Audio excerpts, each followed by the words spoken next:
Ah ben voilà, au fil des jours, comme vous avez compris. Oui, ça Ah, la galerie Plastique Plus, le chapeau René Chamier, l'exposition Thierry Réau. Ah ben oui. Ah ben le voilà. Thierry Réau, le voilà. Du plastique pur, voilà. Alors on peut entrer Bonjour. maintenant. Ah, bonjour, bonjour. Entrez, entrez jeunes gens, entrez. Oh la belle galerie. Bonjour, voilà, nous sommes avec Thierry Billot. Ouais. Brio, excuse-moi, qui vient, voilà, qui fait une espèce de rétrospective un petit peu d'un travail. Un petit peu, oui, sur une trentaine d'années. Voilà, donc on va suivre un parcours ensemble. Oui, 30 ans. il y a 30 ans de peinture, oui, néanmoins. Résumé en une trentaine de toiles. Voilà. Et au bout de 30 ans, on n'est pas encore au bout de ce qu'il faut savoir, c'est ça? Sans Oui. doute Non. pas, Hein sans doute pas. Avec Donc on commence par ces portraits. On va commencer par ces portraits-là, oui. Ah, ils sont beaux ces portraits. Avec toute cette problématique du regard, tu nous en dis un mot, Ah, tu vois, ça, c'était comment- pas de tellement... l'éclatement, non, c'est Oui, pas ça. enfin, bon, mon Oui. propos est assez visuel ou plastique, hein, c'est-à-dire il s'agit d'occuper les premiers plans du tableau avec des éléments qui s'intercalent entre le spectateur et la figure. Donc, ce sont des éléments volants qui viennent comme ça s'interposer et parasiter un peu la figure, mais semblent appartenir à la figure. Hein, ça n'appartient pas à l'espace. La figure est assez présente, bien Oui. qu'elle soit effectivement à la fois parasitée, mais on peut la lire à travers ces éléments. Tout à fait, elle n'est jamais complètement masquée, elle semble respirer à partir de ses rayonnements, c'est-à-dire qu'elle est à la fois magnifiée et enveloppée par ces éléments plastiques. Donc les Ils sont éléments toujours là. plastiques permettent la lecture de la figure. C'est des éléments qui accompagnent globalement la figure et Oui. de telle manière qu'en réalité on a une sorte de continuité d'une figure à l'autre, d'éléments volants qui peuvent d'ailleurs prendre des aspects très très différents. Hein. Ah, Mais c'est oui. pensé, Des je éléments de crois, répertoire comme un ornemental. éclatement, c'est pensé comme un éclatement de la figure, ou bien comme quelque chose qui... Il y a des deux extrêmes, c'est-à-dire que la Oui. figure peut être d'une impassibilité complète et donc se contenter de quelques agrafes, de quelques plans qui masquent une partie du visage, mais elle peut elle-même être totalement affectée par les abstractions de telle façon que on a des visages un peu déchiquetés, connaissant une sorte de d'escamation, enfin de pulvérisation, enfin d'éclatement final. Dans cette espèce de paradoxe, enfin d'opposition qu'on veut quelquefois placer entre l'abstrait et le figuratif, Oui. toi tu viens... Enfin, Je garde les deux extrêmes. Hein. voilà. Il n'y a On pas est dans les d'ambiguïté deux qui existe chez extrêmes. deux styles. Chez moi, le propos, s'il en est, c'est de marier deux registres formels, supposés être quand même assez séparés les uns des autres, mais de telle façon que le propos figuratif enveloppe l'abstraction dans mon cas. Il ne s'agit pas d'une peinture abstraite. D'accord. Mais les éléments abstraits, qui appartiennent à tout le répertoire de l'abstraction, fonctionnent autour des figures de telle façon qu'on a en réalité une peinture figurative en extension, qui inclut des registres formels, abstraits, mais ce n'est pas une confusion, ce n'est ni une ambiguïté entre les deux, c'est quelque Donc ça a chose... toujours été cette espèce de va-et-vient ou de cohabitation des deux. C'est ça. Il n'y a jamais eu de période dans votre travail de peinture abstraite Dans ou mon cas, non. uniquement Dans mon cas, non. figurative. Non, ma compagne, Monique Stobienia, était partie de l'abstraction. En ce qui la concerne, elle n'avait pas une grande pratique de la figuration, et elle est rentrée dans le propos à partir de l'abstraction. Mais le propos lui-même est éminemment figuratif. Oui, hein, parce que regardez, vous ouais. étiez deux, Alors, là et- vous faites et- allusion, vous étiez deux peintres. Deux peintres, voilà. Et Avec Monique Stobienia, avec laquelle j'ai pu Stobienia, réaliser d'ailleurs des portraits voilà. de Jacques Derrida qui exprimaient le propos de la même façon, mais sur un visage lui-même connu cette Voilà, fois-ci. Voilà. et qui, elle, n'est plus là. Il n'est plus là. Et donc vous, aujourd'hui, c'est votre C'est travail. mon Mais exposition. c'est oui. vrai qu'il y a ce propos que vous partagiez sur à fait.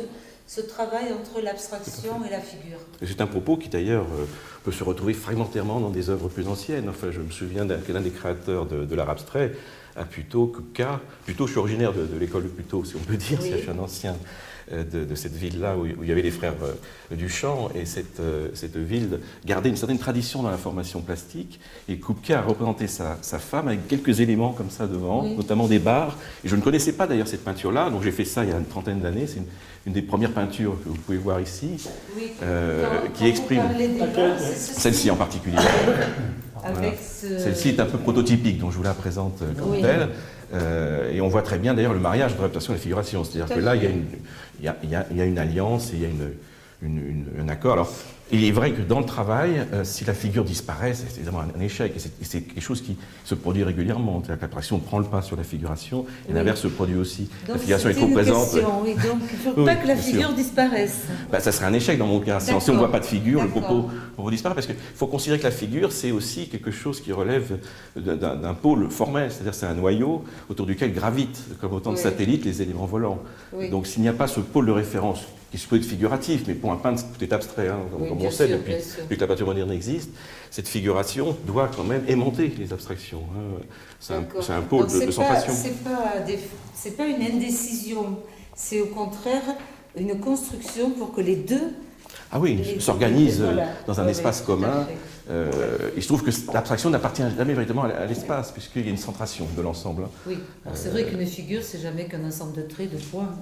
Quand on dit qu'une figure est abstraite, mais c'est quand même aussi une des formes les plus complexes, hein, c'est-à-dire que le volume lui-même propose des éléments de construction avec lesquels des éléments abstraits eux-mêmes peuvent se marier de différentes manières. Donc là, on est sur cette toile de l'huile, travail à l'huile, à l'acrylique. Il y a à la fois de l'huile, de l'acrylique et de l'alkyd aussi, c'est assez variable. Aussi, non? Oui, il y a des retouches au fusain, c'est très variable. Bon, certaines peintures ont été faites à l'acrylique, d'autres à l'huile.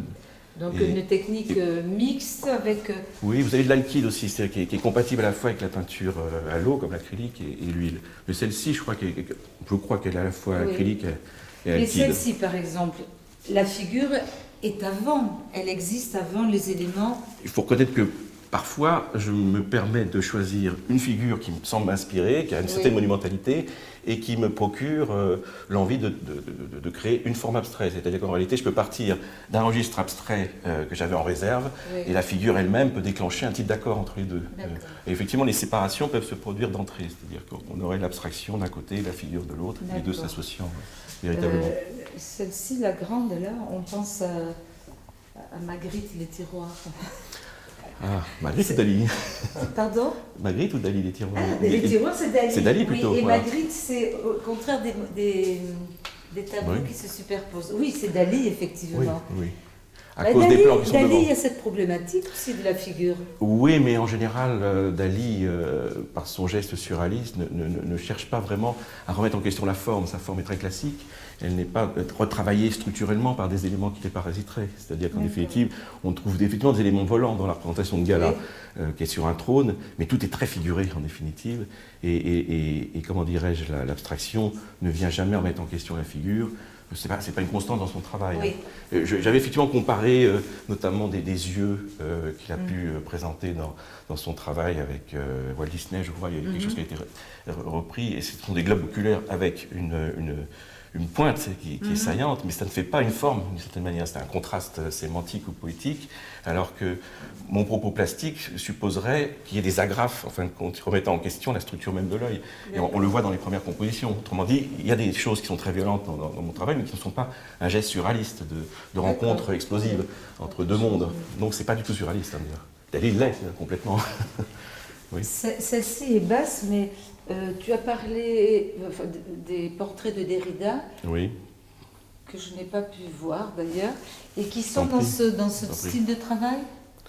L'avantage avec Derrida, c'est qu'on avait un modèle qui nous inspirait au départ par un physique effectivement assez riche formellement, ne serait-ce que par l'évolution même de son visage à travers les années, puisqu'on a pu bénéficier d'une documentation photographique importante, et à partir de ce visage, ça devenait un support, en fin de compte, à expression de notre propos plastique, les éléments pouvant se renouveler comme ça, comme une variation un peu à la Monet. Enfin, c'était notre cathédrale de Monet, certaine manière. Voilà. Oui, c'est ça, oui.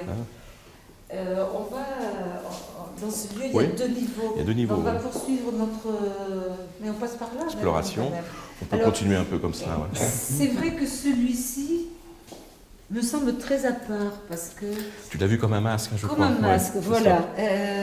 C'est un accident, d'une certaine manière, parce que c'est pas le propos, le masque. C'est-à-dire, s'il y a des masques, c'est qu'il n'y a plus du tout le propos, s'il en est, encore une fois, dans mon cas. Mais, effectivement, si l'abstraction est concentrée sur un plan, comme ici, avec des contrastes colorés assez vifs, ça fait penser à cela. Mais on sent quand même une profondeur dans ce masque qui laisse supposer qu'il y a un rayonnement qu'on ne verrait pas vraiment. C'est un masque en volume, alors, je veux dire par là, qui gagne l'espace, ou comme un hologramme, éventuellement. Enfin, c'est quelque chose qui...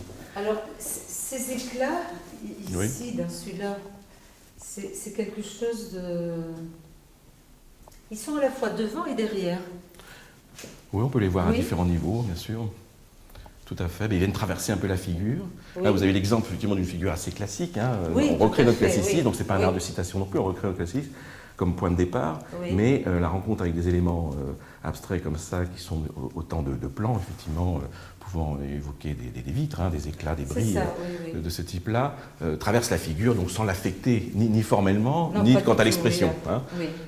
Mais au contraire, l'accompagner comme si de rien n'était. Donc c'est du point de vue encore le contraire du surréaliste. On ne cherche pas à étonner, hein, véritablement, même s'il peut y avoir des effets de surprise quand on découvre le propos. Ce que je découvre dans votre propos, c'est cette cohabitation d'une figure et de l'abstraction. Ah oui, tout à fait. Mais de telle manière que l'abstraction enveloppe la figure et lui appartient. Oui. C'est ça l'idée. Ce ne soit pas une scission, mais une... Voilà, ce n'est pas un fond, ce n'est jamais un fond. Ou ça n'appartient pas au traitement des étoffes, par exemple. Il y a des traitements abstraits de certaines figurations. Là, la figuration est détachée quand même. Non, non. Ce n'est pas non plus un traitement, c'est une existence formelle. Ce sont autant de rythmes en plus qui viennent habiter.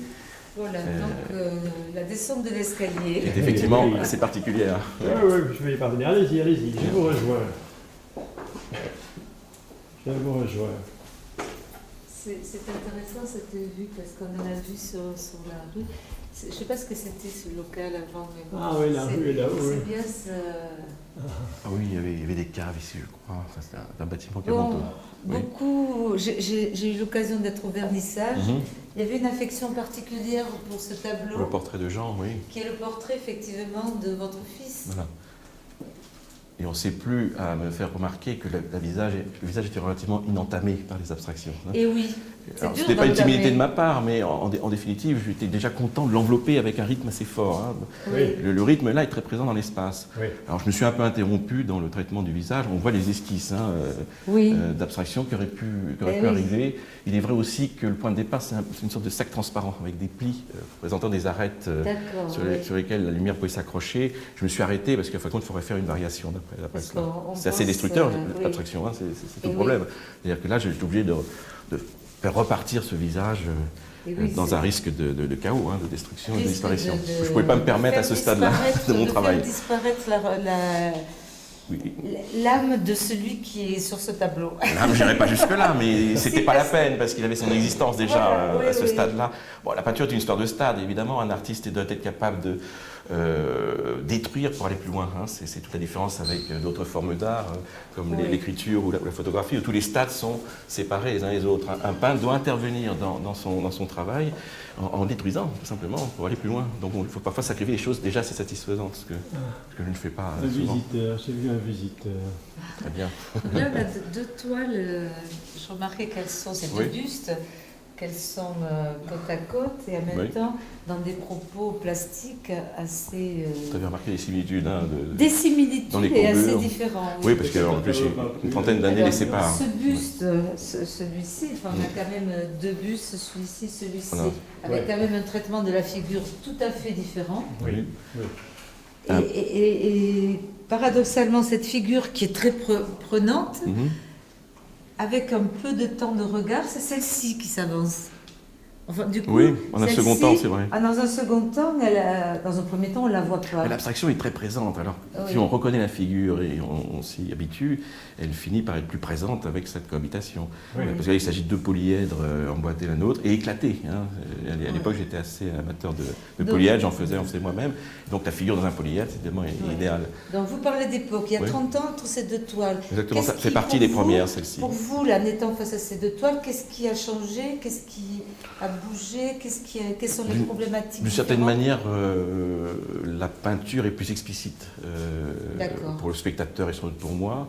Une explicitation, cela veut dire évidemment des figures peut-être plus monumentales, plus éclairées, mais qui se font parfois au détriment d'une abstraction plus timide dans ce cas présent. Par contre, vous avez un exemple de visage effectivement déchiqueté par une abstraction qui surgit et qui effectivement qui est récent. Voilà, qui est récent. Donc là, on peut voir les deux extrêmes du traitement, entre une figure encore intègre, enfin sans perturbation particulière dans sa construction, et au contraire un visage totalement soulevée par un mouvement interne. Hein, voilà. Finalement, certaines figures, on a l'impression que vous avez peur de vous y attaquer.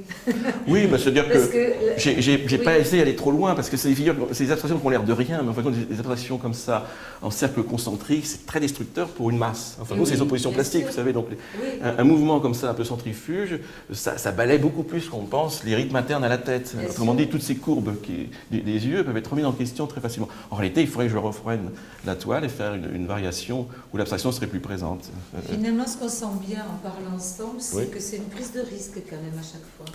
Ah, bien sûr, bon, la prise de risque inhérente à la peinture en général, mais le propos lui-même est particulièrement risqué, c'est vrai. Ça a toujours été risqué. Il faut passer par des étapes de destruction nécessaires pour faire émerger l'abstraction dans la figure, ou la figure dans l'abstraction. Et l'équilibre est toujours incertain à chaque fois.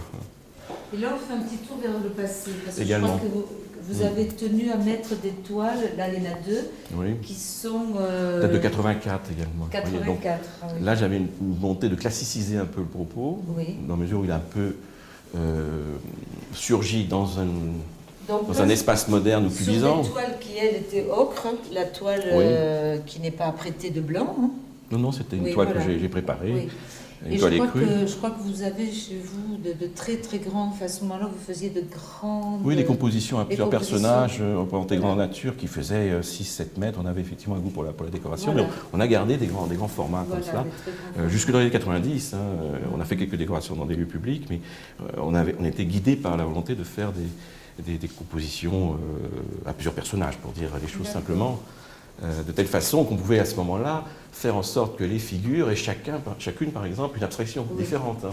Là il y a quand même une mise en scène. Est-ce qu'il y a une référence à des personnages de la mythologie, de la littérature, non? Pas spécialement, mais on voit un goût pour la peinture classique. Oui, il y a Vénus au genre d'orgue de Titien qui est à l'arrière-plan, mais qui n'est pas cité justement. C'est simplement l'idée d'une femme effectivement allongée, donc d'un corps exposé, et qui permettait de faire une floculation des choses. Vous voyez, je crois qu'on a filmé donc à l'étage des abstractions liquides qui étaient en fait dessinées, alors qu'ici évidemment la tâche est jetée sur le tableau, ce qui n'était pas tellement plus facile non plus, dans la mesure où ça est censé se marier avec, là encore, des effets de desquamation de peau, de choses comme ça. C'était l'idée, je voulais effectivement introduire un certain tachisme dans une figure classique. Donc on parlait de destruction, là ici les risques sont un peu plus grands, au sens où il y a une attaque du regard quand même. Si on pense au regard lui-même, mais je ne peux pas me cacher non plus de l'effet très figuratif de ma peinture la plupart du temps.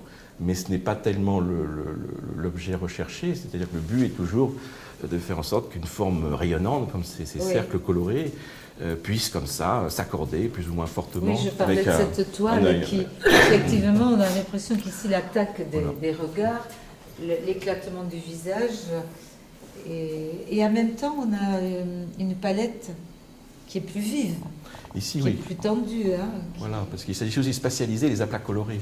Le dernier mot est peut-être encore du côté de certaines peintures classiques. La modulation des couleurs et le caractère quand même atmosphérique de cette peinture-là, c'est une peinture quand même qui joue sur des espaces atmosphériques. Permettrait, en définitive, ou semble permettre de lier des choses qui semblent plus contrastées d'habitude, des plans colorés notamment, qui en général coupent l'espace. Beaucoup de cercles, beaucoup de courbes, beaucoup... Oui. Ici, en l'occurrence, mais dans beaucoup de... C'est variable, c'est peut-être le hasard de l'exposition et de la sélection, puisqu'effectivement, il faut aussi faire un choix assez difficile entre différentes peintures qui elles-mêmes devront cohabiter dans une exposition. Justement, on n'a pas de cercle. Oui, non, mais il faut présupposer que dans notre travail, je parle au pluriel, parce que Sainte-Monique et moi, il y a presque tous les registres abstraits, ainsi que des registres appartenant au monde ornemental, les moulurations architecturales, par exemple, qui ont été filmées précédemment. Là, ici, on a la peinture dans la peinture. Alors, on peut le voir comme ça, effectivement. Non, c'était pas... C'est pas tellement le but. Oui, je comprends ce que tu veux dire. Mais je suis très peu dans le théâtre, en entrave ou mise en abîme. Oui, mais non, ça a un effet d'image. Mais non, bien sûr qu'il y a un effet de peinture abstraite qui finirait par s'occuper du mur comme d'un tableau accroché. C'est involontaire, en réalité. Mais il y a une décoration, au moins picturale des murs.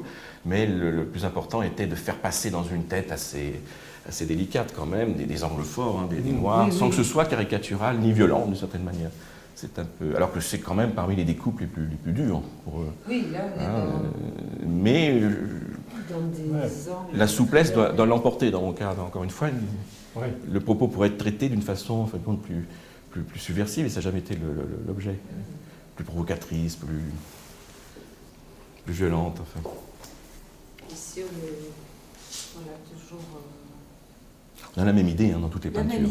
C'est une obsession plastique, comme dans tout propos pictural, mais qui connaît des variations vraiment importantes. Et là, par exemple, c'est quelqu'un que vous connaissez, dont vous avez fait le portrait? Non, là, ce sont de grands anonymes, et voilà. Et là sortis de mon imagination. Des grands anonymes tous. Oui.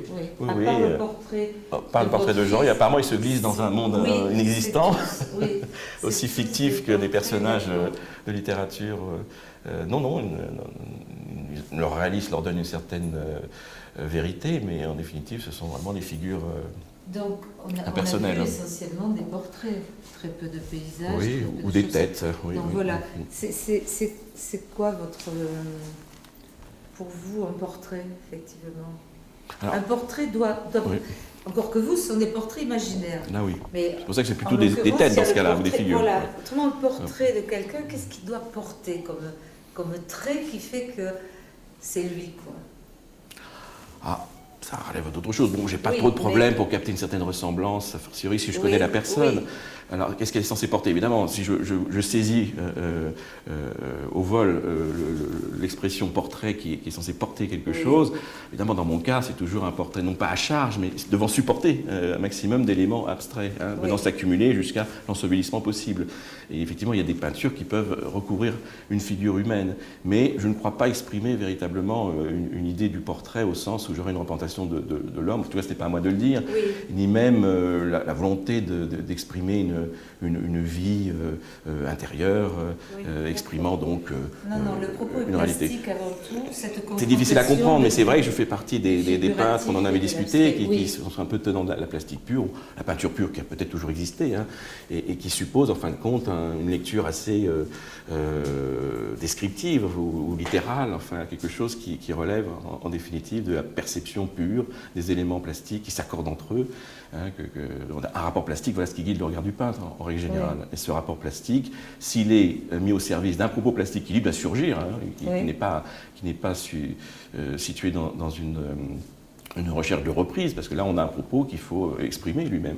Ce propos doit rester entièrement plastique, avec toutes les contraintes liées à la peinture, c'est-à-dire tout le monde des formes qu'il faut maltraiter, traiter, retraiter, avec des têtes de personnes parfois réelles qui cohabitent évidemment. C'est plus facile, d'une certaine manière, de m'inspirer d'une figure existante, parce que là j'ai des sensations plus nombreuses, et avec Derrida c'était très bien de ce point de vue-là. Et mon fils ou des personnes proches. Donc c'est plus facile avec une personne. Parfois oui, parce que j'ai la sensation visuelle qui interviendra dans le travail, tout ce que j'ai pu enregistrer en connaissant la personne. Et puis parce que la figure parfois a plus d'intensité réellement, formelle, définitive, et une densité dans les têtes réellement existantes, par rapport.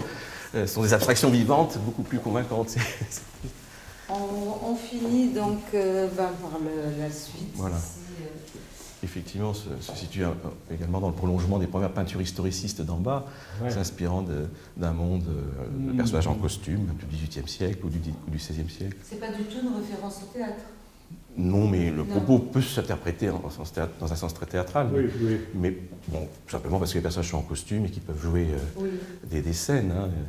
Et parce que le réalisme peut se prêter à une lecture de tableaux vivants. Ils sont même en train d'en jouer, là.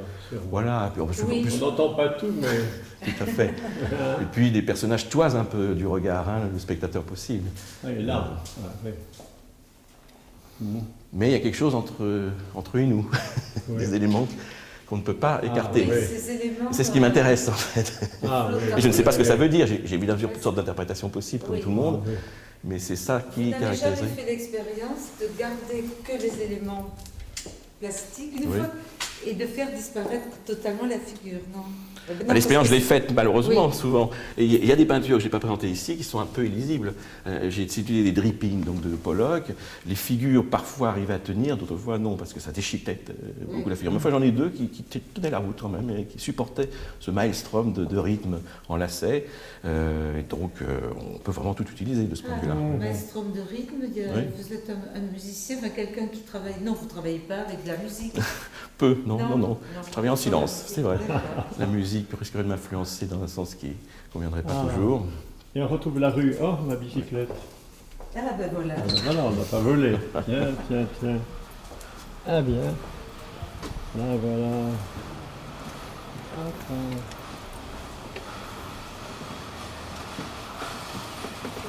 Voilà, oui, notre montre. Alors, donc, c'était le film des jours qu'on a vu Corinthe, en la galerie Plastique Pure. Richard avec Macha-Mieg, de Thierry Briot. Thierry, merci pour nous avoir. Moi qui vous remercie. La peinture et le lieu est vraiment tout à fait formidable. D'accord, bravo. Merci. À la prochaine fois. À la prochaine fois. D'accord? Certainement. Bien volontiers. Au revoir. Au revoir.